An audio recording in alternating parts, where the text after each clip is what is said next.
work 8 hours to live 4. You work 5 days to enjoy 2. You work 8 hours to eat in 15 minutes. You work all year just to take a week or 2 of vacation. You work all your life to retire in old age and contemplate only your last breaths. Eventually you realize that life is nothing but a parody of yourself practicing your own oblivion. We become so accustomed to material and social slavery that we no longer see the chains. The idea for this video came from some serious self-reflection that I've done over the last few months. I decided to make this video for all of you so that you can hopefully learn from my journey and my mistakes so that you can live a more aligned life with who you want to become. My journey started all the way back in childhood. Growing up, I felt like I was a pretty normal dude from a small town. As a kid, I didn't necessarily know what I wanted out of life, so I was just following what others said would be a good life. If I'm being honest, up until college graduation, it was working pretty well. While in college, I was working at an internship that was kind of boring, but it was good enough to make the ends meet until I went back to school every couple of months. I thought that I was lucky to be making some money and reducing my student loans. So I never complained too much about it to others. Although I was quiet on the outside, deep down though, I always had this feeling that I was getting caught up in a rat race at my job. I read a lot about spirituality and mastering my mind, but figured it wasn't really feasible to just quit society and go become a monk or something. So I kind of pushed that feeling away and figured I could work on that stuff when I retired, when I had a lot of money to travel the world and find peace. Then I graduated and landed a job as an integration engineer at an augmented reality tech startup and thought, pretty cool. But as time marched on, the novelty wore off. I found myself overworked, being sent to different cities with just a couple of days' notice. Once on site, I was being thrown into the brutal life of manufacturing plants where I was consistently getting yelled at by customers saying that everything was my fault. Trip after trip, I experienced the same scenarios. It started to get old very fast. Being in the job for over a year, I was quickly becoming frustrated with how mundane and repetitive my life had become. I started thinking there's no way that people do this stuff for 40 years then check out. There's just no way. I don't understand it. I can put up with something uncomfortable for a couple of days, maybe a couple of weeks, or heck, even maybe a couple of months, but not for the rest of my career. I knew something had to change and even try to transfer within the company to something that I was more passionate about. I thought maybe a role in sales would be better suited, but that dream quickly died as I was met with significant resistance. As I worked on products to augment reality for my customers, I was realizing that my reality was also getting augmented, farther and farther away from the person that I wanted to become. For a while, I knew that I had to make a change, but I was afraid that I might not land on my feet in another high-paying role. I needed to get a push to get me out of the bad situation. One day I saw this Joe Rogan clip where he talked about people being pigeonholed into things and felt like he was describing me exactly. Go find some place that you can shove yourself into. Go find a square hole that you can stick your round peg and just jam it in there and shave down the top and the bottom so you slide in with all this extra space on the sides and feel like shit for the rest of your life because you need a job. That's when I knew that I needed to make a serious move. When I looked to my peers for guidance, everyone told me that I had to secure another job before leaving this one. For a while, I believed them. I spent over 6 months applying to jobs.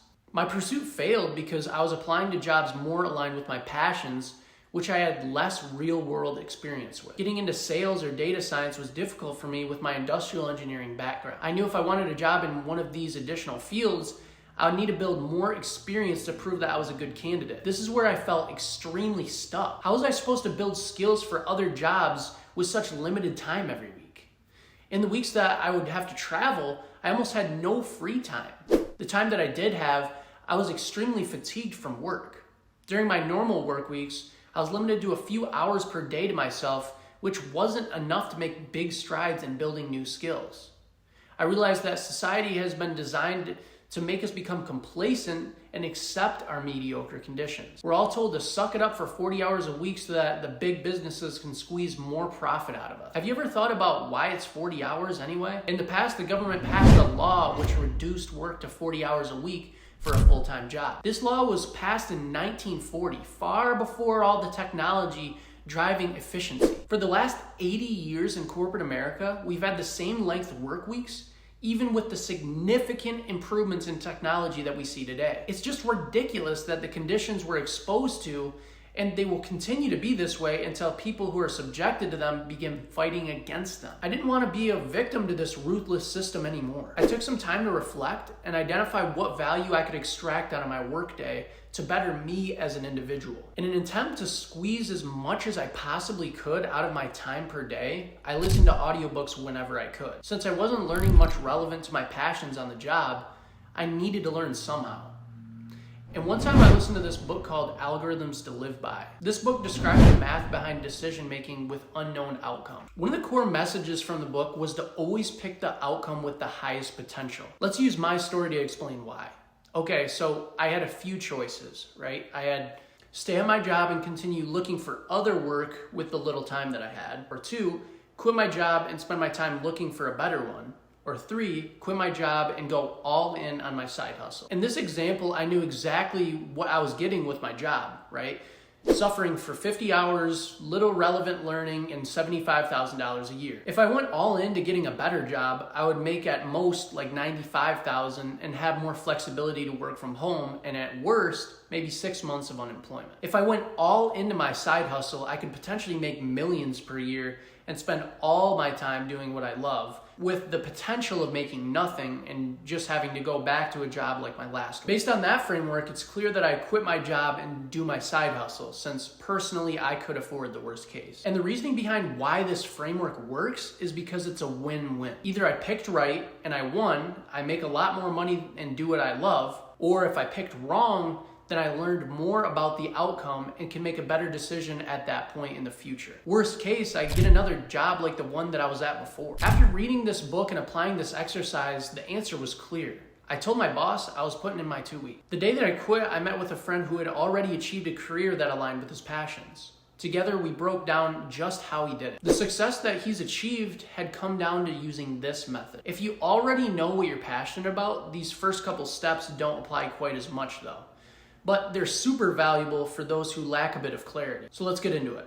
Step 1 is find what makes you curious. Be super observant and analytical, and be specific with what makes you curious. In order for this to work, you need to write them down. Write at least 25 things that really make you wonder, or things that really interest you. For example, one of mine is, what's up with the deep sea? What's going on down there? It's scary to think that humanity doesn't even really know yet, and we've literally been to the moon already. Just sit back with a notebook and let your mind wander. And step 2, once you have a list of curiosities, try to find intersections between them. This can honestly be pretty hard, but it really helps if you do this with someone else to get another perspective on your curiosities.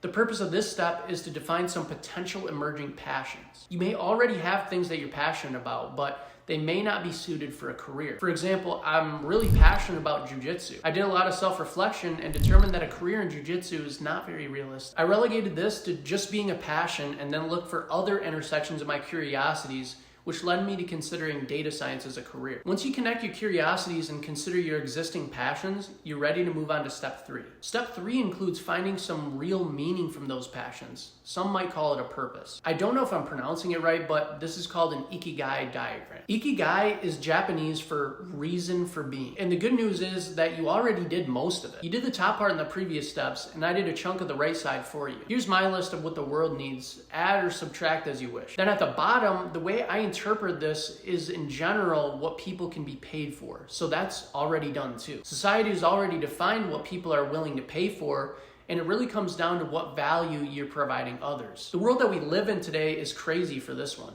Someone passionate about playing video games can make millions of dollars as a Twitch stream. Don't let your limiting beliefs get in the way of this. Dream big. So it really comes down to your skills.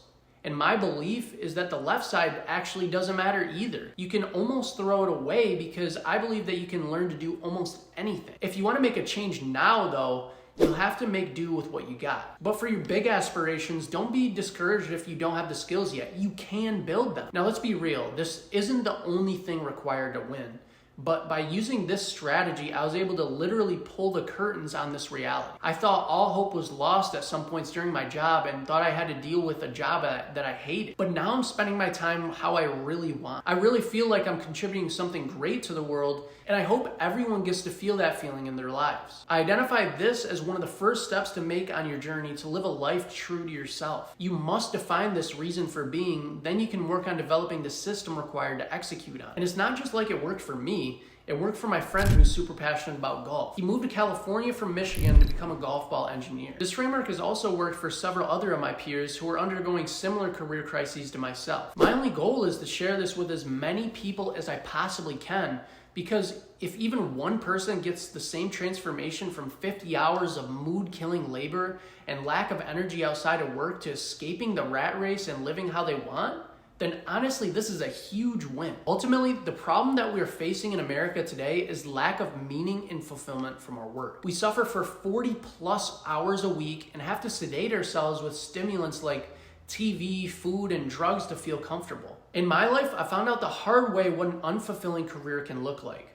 Instead of sucking it up for 40 years, I decided to pivot and work on what I'm passionate about. This channel is part of that passion. I hope that through my content, you too can become more aligned with your passions and establish a future which is worth fighting for. If you're interested in a deep dive discussion into what your curiosities are so that you can effectively apply that Ikigai framework, then go ahead and sign up for a free discovery call with myself and the link in the description below. I've opened up some time in my calendar to spend with this great community that we're building on YouTube and try to give back some of the knowledge that I've retrieved on my journey. I'll not claim to know all the answers, but I know that discussing these topics with others can help lead to more breakthroughs. If you're interested, find a time that works for you below. If you found this content useful and made you question your current career path, or if you're already in alignment with your passions, that's great to hear, and I wish the best for you. For those who need a little help, subscribe to the channel for more insightful content. Thanks a lot for watching.